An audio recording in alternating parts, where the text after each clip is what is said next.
I grew up and served my time in the Army during the Cold War. If there's one thing I learned, communists almost always lie. The biggest lie that they tell is to think that they speak for 1.4 billion people who are surveilled, oppressed, and scared to speak out. Quite the contrary, the CCP fears the Chinese people's honest opinions more than any foe. And save for losing their own grip on power, they have no reason to. Just think how much better off the world would be, not to mention the people inside of China, if we had been able to hear from the doctors in Wuhan and they'd been allowed to raise the alarm about the outbreak of a new and novel virus.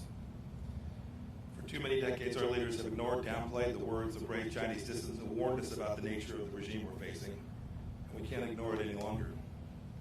They know as well as anyone that we can never go back to the status quo. But changing the CCP's behavior cannot be the mission of the Chinese people. Free nations have to work to defend freedom. It's the furthest thing from easy. But I have faith we can do it. I have faith because we've done it before. We know how this goes. I have faith because the CCP is repeating some of the same mistakes that the Soviet Union made. Alienating potential allies, breaking trust at home and abroad, rejecting property rights and predictable rule of law. I have faith. I have faith because of the awakening I see among other nations that know we can't go back to the past in the same way that we do here in America. I've heard this from Brussels to Sydney to Hanoi. And most of all, I have faith we can defend freedom because of the sweet appeal of freedom itself. Look at the Hong Kongers clamoring to emigrate abroad as the CCP tightens its grip on that proud city. They wave American flags. It's true. There are differences. Unlike the Soviet Union, China is deeply integrated into the global economy. But Beijing is more dependent on us than we are on them.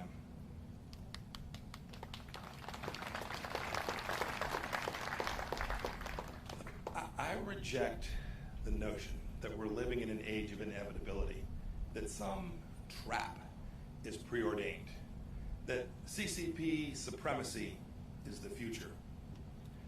Our approach isn't destined to fail because America is in decline.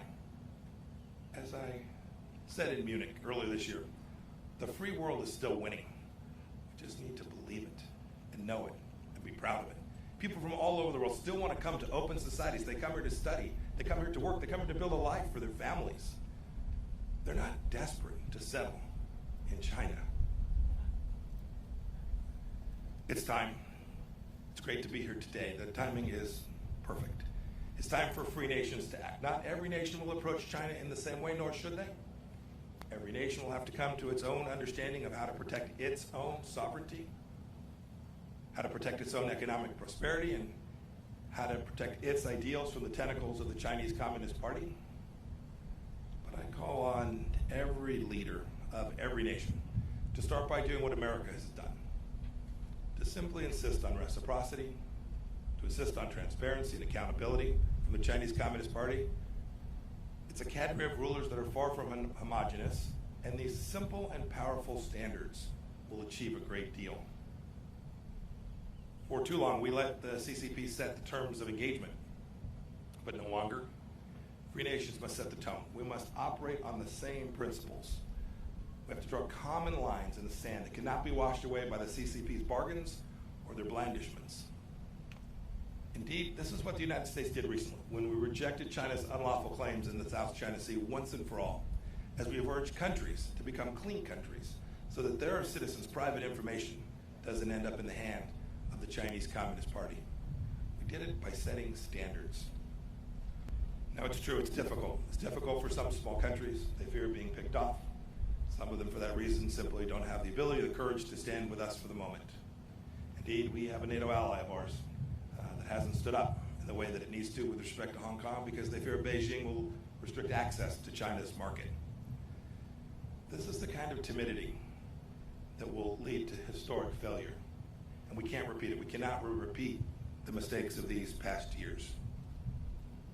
The challenge of China demands exertion, energy from democracies, those in Europe, those in Africa, those in South America, and especially those in the Indo-Pacific region. And if we don't act now, ultimately, the CCP will erode our freedoms and subvert the rules-based order that that our societies have worked so hard to build. If we bend the knee now, our children's children may be at the mercy of the Chinese Communist Party, whose actions are the primary challenge today in the free world. General Secretary Xi is not destined to tyrannize inside and outside of China forever unless we allow it. Now, this isn't about containment. Don't buy that. It's about a complex new challenge that we've never faced before. The USSR was closed off from the free world. Communist China is already within our borders. So we can't face this challenge alone.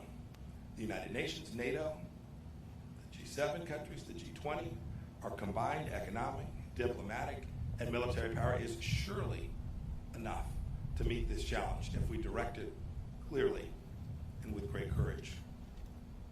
Maybe it's time for a new grouping of like-minded nations, a new alliance of democracies. We have the tools. I know we can do it. Now we need the will. To quote scripture, I ask, is our spirit willing, but our flesh weak?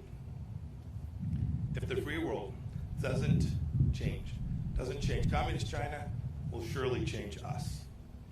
There can't be a return to the past practices because they're comfortable or because they're convenient. Securing our freedoms from the Chinese Communist Party is the mission of our time, and America is perfectly positioned to lead it because our founding principles give us that opportunity. As I explained in Philadelphia last week, staring at Independence Hall, our nation was founded on the premise that all human beings possess certain rights that are unalienable, and it's our government's job to secure those rights. It is a simple and powerful truth. It's made us a beacon of freedom for people all around the world, including people inside of China. Indeed, Richard Nixon was right when he wrote in 1967 that the world cannot be safe until China changes. Now it's up to us to heed his words. Today, the danger is clear, and today the awakening is happening. Today, the free world must respond.